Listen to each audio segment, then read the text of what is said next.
Ačiū naktį jaunimėlį. Jeigu eini, tai reikėtų šitą padaryti, jeigu pakasit 20 čia liks. Jo, kad pasitikėjo dainę. O tai šitą pakasit. Nevykau su broleliu obelėlį, sodinau, su broleliu obelėlį, sodinau.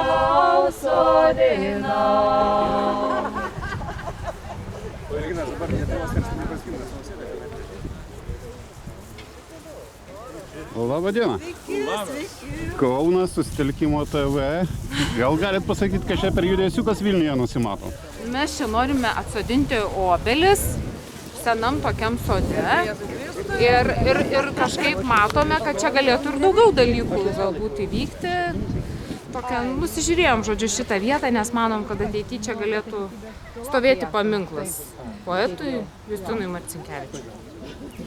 Lietuvoje dabar yra toks metas, kad panašu, jog kartais tiesiog žmonės turi susiburti, kad apgintume savo vertybės ir pamatinius įsitikinimus. Ir labai gerai, kai atsiranda žmonių, kurie specialiai neorganizuoti ir nekviesti, atrodo, suranda tuos kelius, kaip susijungti ir susiburti. Ir kiekvienas iš mūsų tikriausia tam tikram taške sustojam ir galvojam, ar jau tas metas. Ar tas metas, kai aš turiu atsikelt, konkrečiai aš tas žmogus ir eit kažką daryti. Tai buvo toks laikas ir basų mamų judėjimo pradžiai, kai tiesiog kažkas turėjo atsistoti ir nueit padaryti tam tikrus dalykus.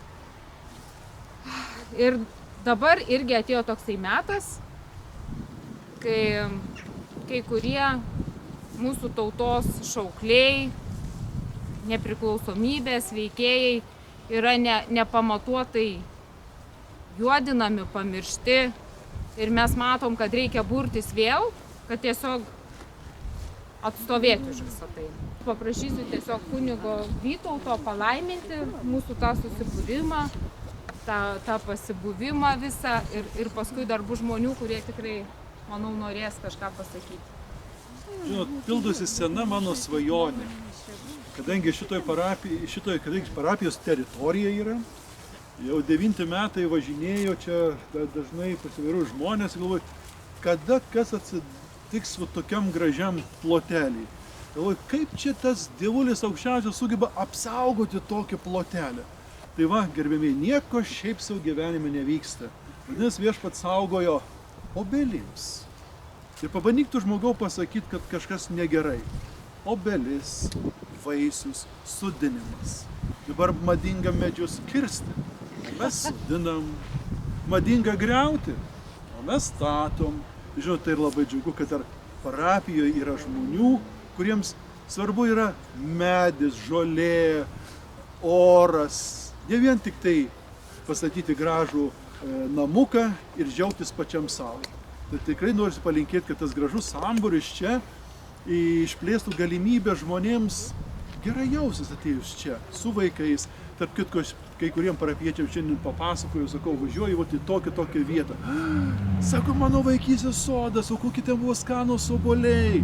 Sakau, tavo proga bus tos obelis palaistyt, aplankyt, kad tavo anūkai pasakytų, va mano močiutė valgė iš to sodo obelis, bet ir man tenka tokia garbė, kai aš pati būsiu kaip močiutė. Taigi tikrai yra sakoma, jeigu Dievas nelaimina, tai per reikalų žmogus stengiasi. Tai paveskim viešpačiui visą šitą gražų triūsą, visą gražų entuziazmą. O jeigu bus kas nors ne taip, taigi mes nekalti, taigi tokia viešpatės valia. O jeigu viešpats išsaugo iš šitą vietą, vadinasi, teisingai padarė, vadinasi, džiaukimės tuo, kad galim būti jo bendradarbiai. Sodinti iš tiesų yra būti Dievo bendradarbiu. Taigi pradedam tokia labai gražia malda. Šlovinkime Dievą, kuris savo visą galybę sukūrė žemę, o savo apvaizdą praturtino ją ir davė žmonėms dirbti, kad iš jos gautų derlių, kurio maitintųsi ir palaikytų savo gyvybę. Tačiau dėkodami Dievui už jo dosnumą, mokykime, kaip pasakyta Evangelijoje. Pirmiausia, ieškokite Dievo karalystės ir jo teisumo, o visa, kas reikalinga, bus mums pridėta. Taigi kviečiu drąsiai įsijungti bendrą maldą. Labai paprastas atsakymas. Meldžiam tave, išklausyk mus. Juk nesunku bus pasakyti, ne? Ne. Ačiū.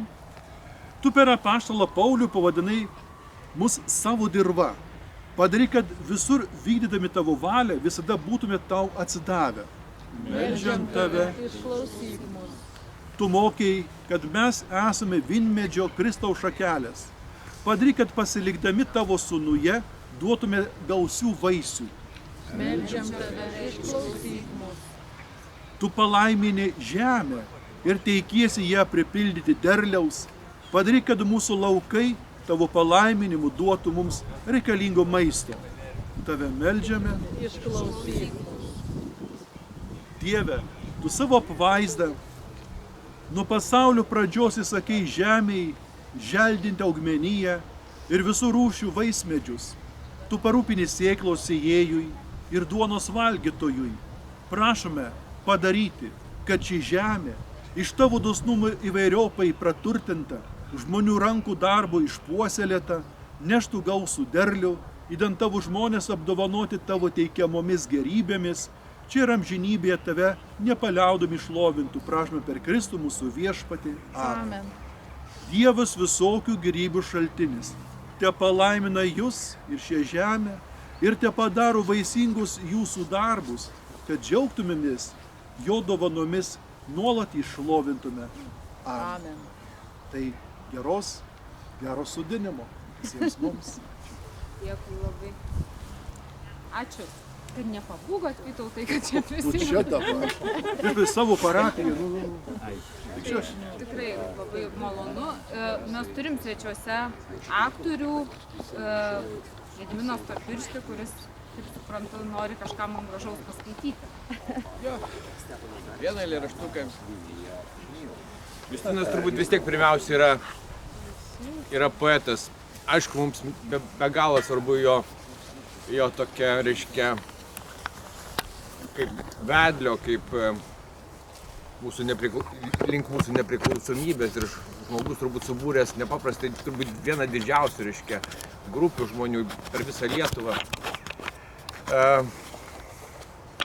Ir, sakykime, pats ženklas obuolio, obels, žydinčios obels yra labai artimas kiekvieno žmogaus, kiekvieno lietuvio pasaulėjautai.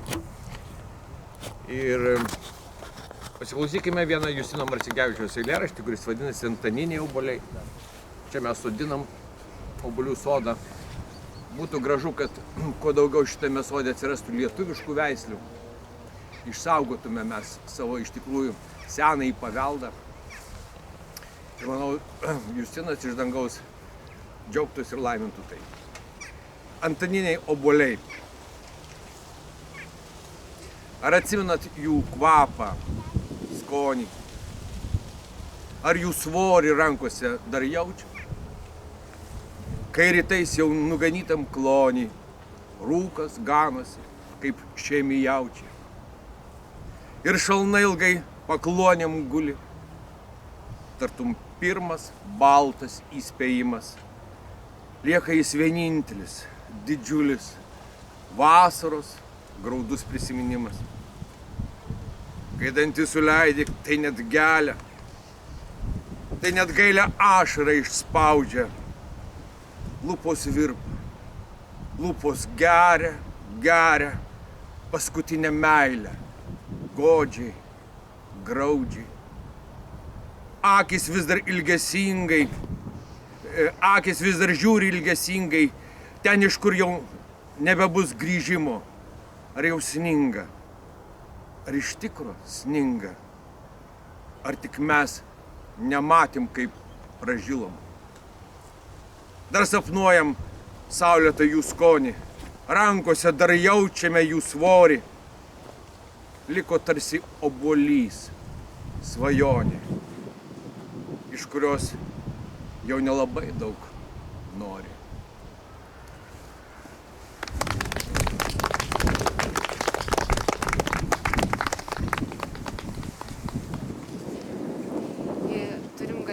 dar viešnia plokštelių studijos, Vilniaus plokštelių studijos, taip, šeimininkė Zina Nutautaitė. Gal jūs pasidalintumėte? Aš laimingas žmogus esu. Nuo 1964, kaip šleifas paskui mane Justinas Marcinkevičius. Jo vardas, pavardė, jo lyrika, jo žodžiai dainoms, tekstai. Ir taip sakau, mano Justinas Marcinkevičius, taip, mėgstamiausias. Aš nežinojau šito eilėraščio, atrodo vieno nežinojau. Inga man davė ir eilėraštis labai žaismingas. Vadinasi, Mokyklos sode. Pilnas sodas obuolių, ir mažų, ir didelių, o sode tarp obelaičių daug berniukų ir mergaičių, kaip auksinių obuolių, ir mažų, ir didelių. Obuoliai gražiai prinoko, o pirmoką jau išmoko. Paskaityti be klaidų, prie 2 pridėti 2. Obuolių pilna pintinė, o dainų pilna krūtinė. Uždainuokime žvaliai. Obuoliukai, obuoliai, obuoliukai, obuoliai. Gavosi toks netikėtas susitikimas ir susipažinimas su poeto anūkė Salomėja.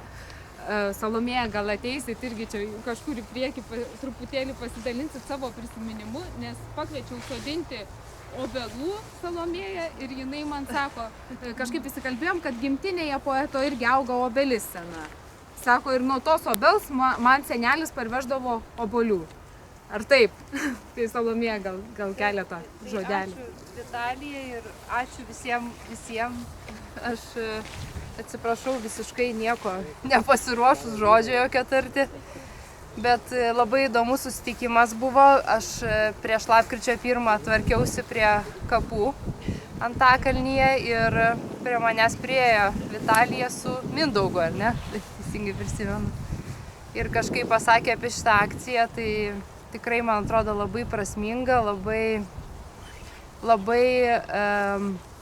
teisinga ir iš tikrųjų labai mes visą laiką su mama ir teta sakom, bendrai va tokiais atvejais, kai mes kažką malonaus išgirstam, kažkokį gerą paraginimą, nežinau, gerą žodį, gražią iniciatyvą, gerus žmonės sutinkam, tai mes nieko kito neturim daugiau kaip pasakyti, kaip labai žemai nusilenkti jums visiems ir padėkoti, nes konkrečiai šitas pusmetis tai buvo mums labai sunkus, tai buvo vienas sunkiausių gyvenime pusmečių, kas dabar įvyko, o tokie žmonės kaip jūs, tai tik tai padedat, kaip sakant, nepasiduoti, nepanirti į kažkokią, nežinau, beprasmybę gal netgi šiuo atveju. Negalbūt to taip ir yra. Tai va, ir taip, ir dėdukas pasakojo, kad jisai apskritai labai prie medžių prisirišęs, prie gamtos, žinoma, ir ant jo rašomojo stalo šalia monsinjoro Vasiliausko nuotraukos, šalia tėvų vestuvinės nuotraukos stovėjo ir maumedžio iš Važatkiemio nuotrauka, tai jisai buvo labai artimas medžiam, augalam ir ten augo ir obelis senutė, kuri vis dar ten yra, mano žiniomis. Ir taip, tos obuolius mes labai skaniai valgydavom. Ir aš tikiuosi, kad man šita vieta irgi yra atradimas, nors aš tikra Vilnietė, bet tikrai tikras atradimas. Ačiū labai, kad parodėte ir tikiuosi, kad atvažiuosime nusiimti visi daugiaprasmiško derliaus. Va taip. Ačiū labai.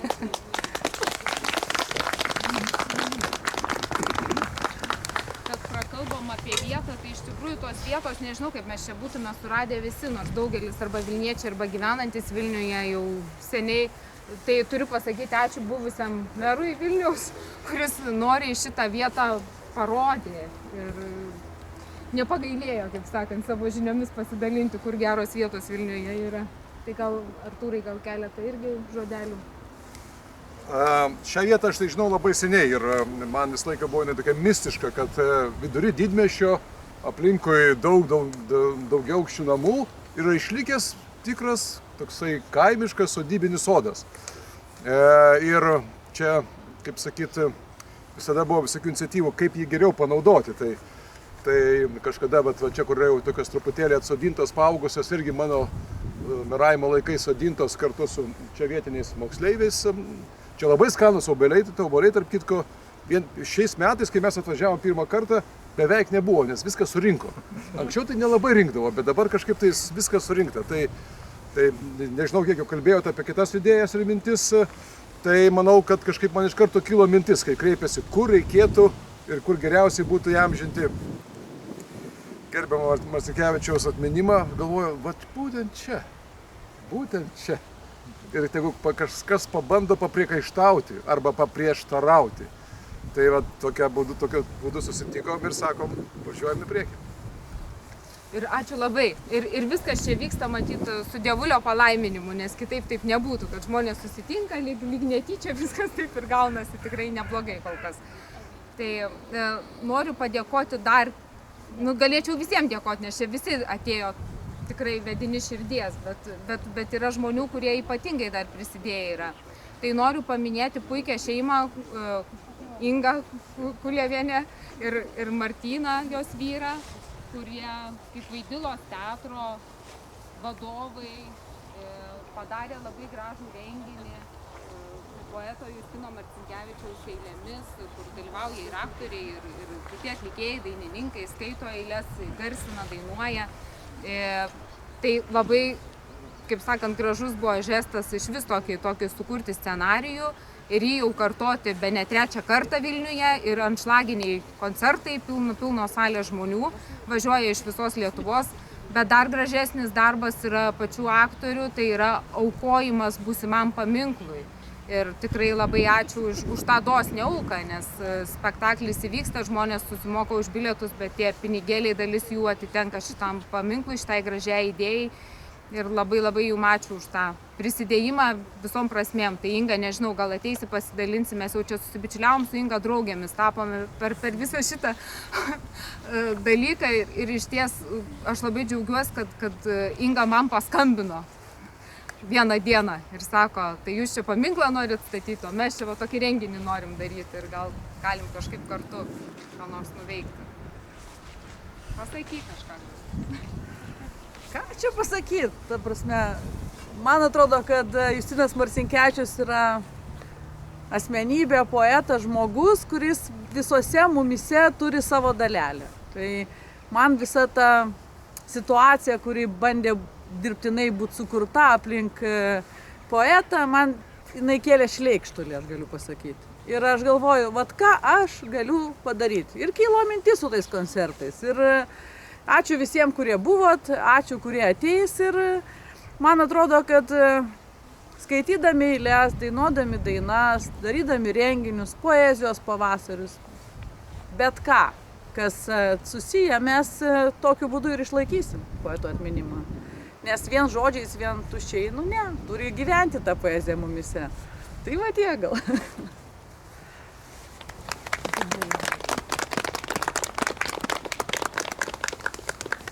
Yra čia daug atkaklių žmonių, yra skulptorius Mindaugas Jankauskas, kuris iš Žemaitijos atvažiuoja ir jam nebaisu nuo Mosėdžio vairuoti iki Vilniaus ir čia dalyvauti šitoje veikloje. Yra daktaras Abraitis, kuris iš Kauno atkakliai atmina ir sako, ar dar Vilniuje yra žmonių normalių. Tai ir džiaugiuosi, kad šiandien yra dar tų Vilniečių, kurie atėjo normalių žmonių, kaip pavadino daktaras. Naujas kolektyvas prisijungė prie mūsų pavadinimų gražių Kūlgrinda. Taip, tai va, tai gal paklausysim Kūlgrindos atliekamų sutartinių. Ačiū.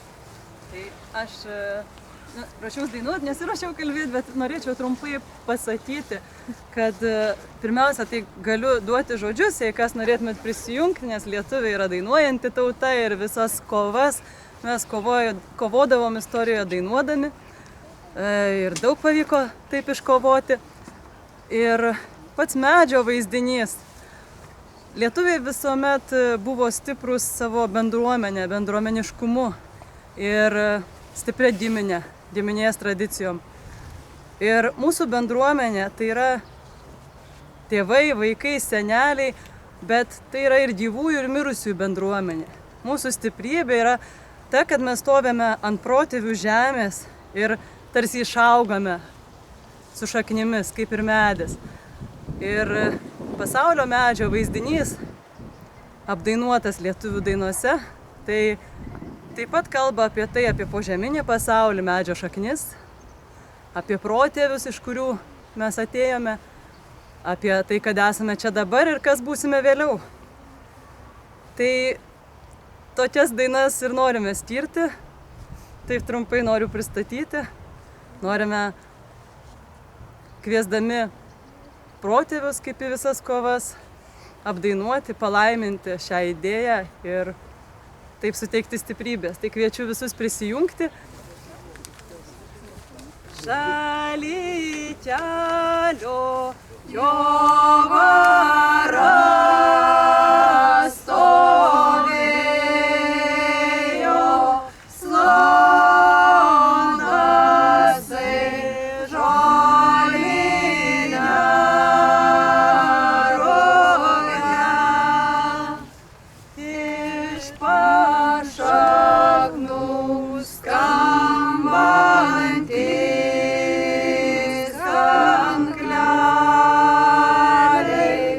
Oh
pakalbinti truputį, ant kiek supratau, būsimą šio paminklo autorių, taip? Ne, aš prie organizatorių. Autoriams skelbsimės konkursą. Ai, bus skelbiamas. Jo, nes aš pats negaliu, nes mes renkam pinigėlius, mes organizuojam, rūpinamės dėl vietos. Ir prižiūrėsim paties paminklo, kad būtų pagarbi forma, geras projektas. Turbūt būtų galima taip įsireikšti, kad savotiškai vykdysite techninę ir autorinę priežiūrą. Jo. Aišku, šito projekto, šito sumanimo. O sakykite, gal yra jau koks nors sumanimas, kažkoks tai įvaizdis, kaip tas paminklas turėtų atrodyti? Turėtų būti kaip ir tautos jau paminklas Justinui. Ir kartu su tokia regykla, va čia nuostabi vieta, Properša atsidaro Vilnius, tai turėtų būti tokia pakylėta aikštelė žmonėm, kad pasižiūrėti ir tuo pačiu toksai pakylėjimas pačiam Justinui Marcinkevičiui, pagarbus. Ar aplamai šitoje erdvėje, ar jau turite pasirinkę, sakysim, 1-2 metrų tikslumų vietą? Jo, turim. Turite pasirinkę? Jo. Gal žingeidiems mūsų stebėtojams ir sekėjams galėtumėt ją parodyti? Tai galim, ne? Einam, pasižiūrėsime. Priminkite mūsų žiūrovams, ką mes kalbinam. Skulptorių Mindaugą Jankauską. Girdėjau, kad liktai Mindaugai atvažiuojate net iš pačio Skuodo. Iš Mosėdžio. Iš Mosėdžio, atsiprašau, net tai. Iš Šauklių, tiksliausiai. Aišku. Mosėdį, kiek aš prisimenu, liktai yra jau su akmenimis susijęs, tiesiog toksai kūrinys, tai Mosėdžio akmenų parkas, taip? Taip, didžiulis, labai gražus, fantastiškas. Tai mes tokia vieta esam tarp Intos sodybos ir Viliaus Orvido. Tai va toks centras, galima sakyti, Žemaitijos meilės akmeniui, skulptūrai ir kultūrai. Tai va organizuojam, praeitais metais jau suorganizavom Akmenorių šventę, tokį festivalį. Norim sutelkti, kad suvažiuotų visi akmenligės atstovai į kartu pabendrauti, pabūti. Tai dabar akmenligė jau įgauna antrą tokią prasme, kad ne tik tai inkstuose, ne tik tai tulžyje, bet... Meilė akmenį, o čia jau įskiepė yra Vilius ir Vaclovas Intas. Ir dabar tai va, bus malonu prisidėti čia ir Vilniuje, kad koksai žemaitiškas akmenėlis čia atriedėtų. Aišku. O dabar jūs sakėt per tas šventes, būtent kurios yra rengiamos. Ir čia va tokį matytumėm vaizdą. Va. Brangus žiūrovai, brangus sekėjai, jūs dabar tiesioginėje mūsų laidoje galite pamatyti, į kur žvelgs Justino Marcinkevičiaus paminklas, į kur bus turbūt nukreiptos jo akis.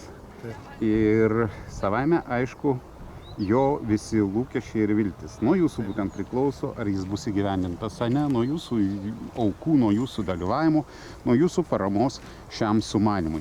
Ir tikrai mes nuoširdžiai vilėmės, kad šitas sumanimas bus įgyvendintas būtent Vilniuje, kad jis nesuras vietos.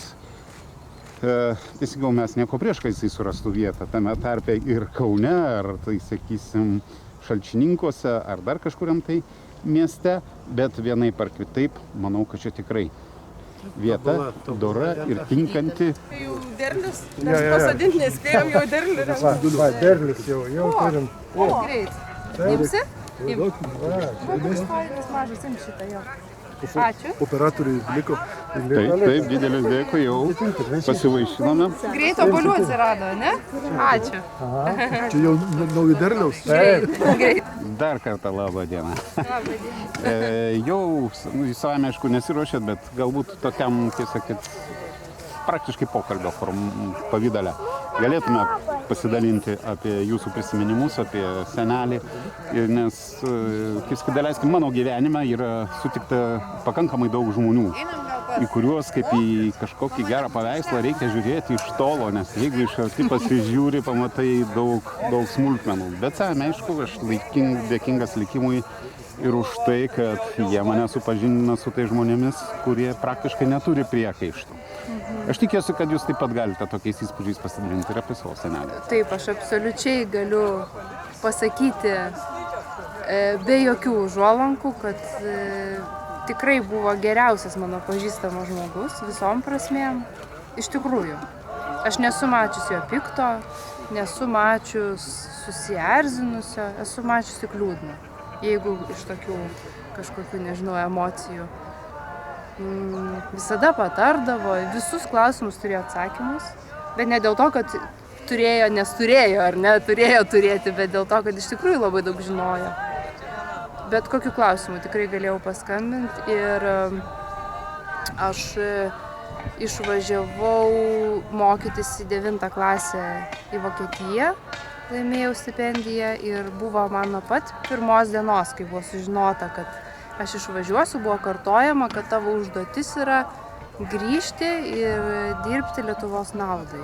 Visada tai buvo pastatoma prieš visas kitas naudas pirmoje vietoje, būtent meilė tėvynei ir žmonėm. O prisiminimai tik patys geriausi tikrai ir nežinau, sunku šiaip kalbėti. Ir dabar šiuo metu rengiu vieną, išeis 9 raštų tomai. Dėduko, aš vadinu dėduku, jį neseneliu. Čia jūsų valia. Ir vieną tomą rengiu aš, tai yra laiškų ir dienoraščių tomas, tai yra labai toksai asmeninis ir aš turėjau tokią progą atidaryti dėžę, kur yra sudėti tie asmeniniai visi raštai ir progą paskaityti ir dar geriau jį pažinti, koks buvo 17 metų, koks buvo 20, 25, tai man buvo įspūdinga iš tikrųjų. Atvirai pasakius, tikrai sudominot.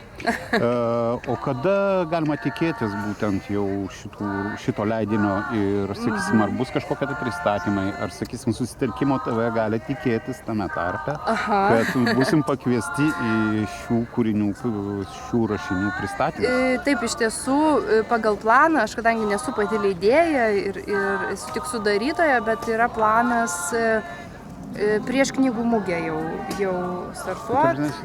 Ateinančiais metais, vasario mėnesį. Vasario mėnesį prieš knygų mugę jau mes, gal net ir pačioje knygų mugėje bus pristatyti. Pačioje knygų mugėje, taip, toksai lūkestis yra, bet kaip ten su visa leidyba pavyks, aš, žinot, negaliu tiksliai labai prognozuoti, nes kaip ir neturiu su reikalų. Dažnai taip jau būna gyvenime, kad žmogus numato, o likimas pasišaipo iš jo. Ir, kaip sakyt, gan dažnai skaudžiai pasišaipo, nes visai, aišku, jūsų, atleiskit, galbūt pažeisiu privatumą, dėduko praradimas irgi buvo tikrai skaudus praradimas. Bet, gyvenimas toksai dalykas yra, kad mes tik tai palygindami, sakysim, malonius ir nemalonius dalykus galime jį pažinti.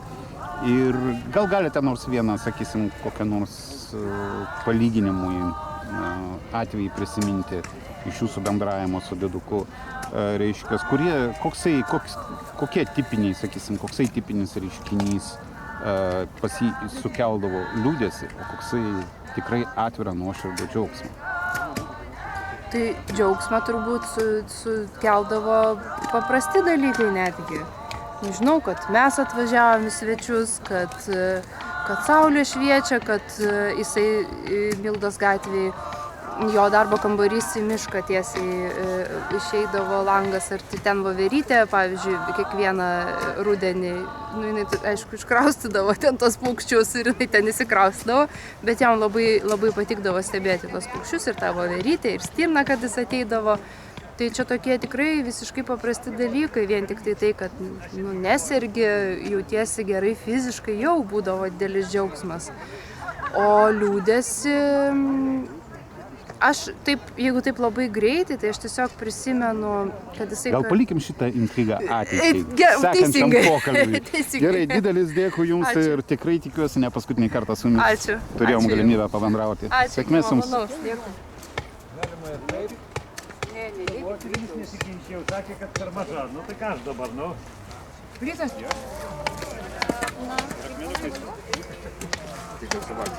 Jums ir vieną paimsiu labai skarą.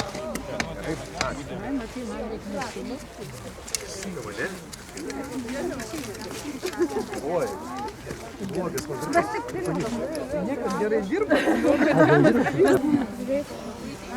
Labą dieną. Sveiki. Štabas turbūt jau rezga kažkokį tai sekantį Nieks ketinimą, planuoja, kažkokį jo. tai sumanimą. Gal galite šiek tiek prašviesti mūsų susitelkimo TV? Nu, ieškom, galvojam apie kitą žingsnį, tai va dabar tas kito žingsnio paieškos. Kito žingsnio paieškos. Ir kame, sakysim, yra tie keblumai, sunkumai, kurie, sakysim, šią dieną kyla Tai su nėra jūsų sumanimo įgyvendinimu? Nėra čia gal jokių tų keblumų ir sunkumų. Mes galvojam, kad tiesiog gal nebuvo visos pusės suinteresuotos susitikę normaliai ir išdiskutavę, o jokių ten sunkumų, viskas yra įveikiama. Svarbiausia, radom labai gražią vietą, man atrodo, čia visi pritarė ir sutinka, kad šitoj vietoje būtų galima įamžinti poeto atminimą ir anūkiam pritarė apsilankiusi šiandien. Tai va, Bendruomenę reikia įtraukti. Bendruomenė. Vietos. Ir vietos bendruomenė, kas pro šalį eina, visi sako, ką čia darot, sakom, gerus darbus ir jie sako, mes labai džiaugiamės, kad čia kažkas medelius sodina, o ne daugiabutį. Tai gal galite priminti pačio sumanimo esmę tiems, kas galbūt prisijungia prie mūsų laidos žiūrėjimo truputį pavėlavę. Šitoj vietoje ne tik tai turbūt bus dabar sodinamos obelaitės, bet ir turėtų atsirasti kas? Turėtų atsirasti paminklas poetui Justinui Marcinkevičiui ir manom, kad tai būtų ta vieta tiesiog atspindinti poeto pačią esmę, nes jis buvo žmogus, kuris visada nesigėdijo savo kaimiškos kilmės, arti gamtos, jis jautė tą tautiškumą pilna dvasia ir todėl manom, kad šita vieta labai tiktų ir atspindėtų, jo labiau, kad čia yra ir erdvės, ir žalumos, ir vaizdas į Vilnių atsiveria nuostabus, ten tikriausiai matėte. Taip, tai čia galėtų būti ta vieta, nebūtinai Vilniaus centre turi viskas būti. Ar jaučiate tai, kad tai ne tik tai jūsų sumanimas, bet, sakysim, ir visos Lietuvos sumanimas? Taip, čia tautos sumanimas, čia aišku, čia niekas nesisavina šito sumanimo, tiesiog ore buvo ta mintis ir kažkas gal pirmas ar antras pakėlė ranką, sakė, norim statyti paminklą ir tiesiog susibūrė, žmonių vis daugėja, kaip matot, būrėsi aplink ir labai daug kas aukoja paminklui, tai ačiū visiems aukojantiems. O jeigu primint, kaip būtų galima pridėti ranką, pridėti galbūt savo auką, savo lūkesčių įgyvendinimą? Sąskaitos numerio dabar mintinai neprisiminsiu, bet būtų galima aukoti viešai įstaigai Basos mamos, nurodant Justino Marcinkevičiaus paminklui. Tai kągi, prisiminkime, Basos mamos, Justino Marcinkevičiaus paminklui. Obelų sode. Obelų sode. Vilniuje Karoliniškės. Vyro tai pareiga yra, ne? Ką padaryti reikia? Pastatyti namą, išauginti sūnų. Vieną tėvynėj, vieną mamai. Tris iš viso, taip. Vieną tėvynėj, vieną kunigui, kad būtų jo tarnautų. Ne, da viskas čia nuostabi idėja, nuostabi iniciatyva ir aš manau, kad senai reikėjo šitą dalyką mūsų liaudės mylimą, sakyčiau, netgi mylimiausią poetą kažkaip įamžyti ir pastatyti jam kažkokį tai, kaip sakoma, nors aišku, jis paminklą pas jau pasistatė savo kūrybą, savo kūriniais, čia yra paminklas tas, kas yra pats geriausia apie, galėtų kalbėti apie autorį, apie mūsų mylimą poetą, taip kad čia, o čia mes tik tai galim prisidėti tai, kad kiti ateities kartos žinotų, kas yra kas jo, kad buvo toks poetas, kuris dabar nežinau kodėl visiškai nuvertintas. Netelpa galvoj, man kaip mokytojui tai iš viso. Aš vėlgi savo mokinius mokiau ir auginau Marcinkevičiaus meilę tėvynės dvasia. O dabar, tai va, taip kad... Tai kaip mokytojas jūs gal galite pasakyti, kaip dabar šiuo metu yra mokomasi, studijuojama, tyrinėjamas, ta prasme tyrinėjama būtent Marcinkevičiaus kūryba? Ar neteko susidurti su šito? Dabar su ta mūsų lietuvių literatūra, poezija žinoma, kad vyksta. Pažiūrėkit, greit, nei vieno lietuviško užrašo mes nebeturėsim. Taip, kad tas pats ir mokyklose darosi, žinoma. Kas buvo mums svarbiausia, lietuvių kalba, literatūra, tie visi takiki mokslai, kurie augina žmogų dvasiškai, kurie augina kūrybiškai, kuris pilietiškai pagaliau. Dabar yra visiškai nustumta į šoną ir mes auginam tokius pasaulio piliečius, kurie apskritai nežinos greitai, kas yra tėvynė, kas yra šaknis, kas yra Kaip savo Vėlgi, laikais ne buvo protėviai. turbūt dainuojama. Moj dom. Ne adresnė ulica, žinoma, bet prisimenam tos laikus, kur bando man. Man atrodo, kad Dabar tik tai dainuojama turbūt Moj dom Европейский Союз. Европейский Союз, jo. Nu, greitas, tik tai Nu kągi, vardas ir atsiprašau, likti. jeigu ta prasme išvedžiau nemalonės lygiagretės, bet Čia, turime, ką turime. čia mes turime kalbėti ir šaukti visą gerlį, kas Taip, daro. būtent, kol žmogus tyliai ir bijo, yra Taip, dėja, va, malonu, kad va, prisideda merai. padaromi didžiausi Iniciatyvos, jo. nusikaltimai prieš žmogų ir žmoniją. Tame tarpe prieš tokius mūsų paveldo, kūrybinius paveldo luitus, kaip Justinas Marcinkevičius.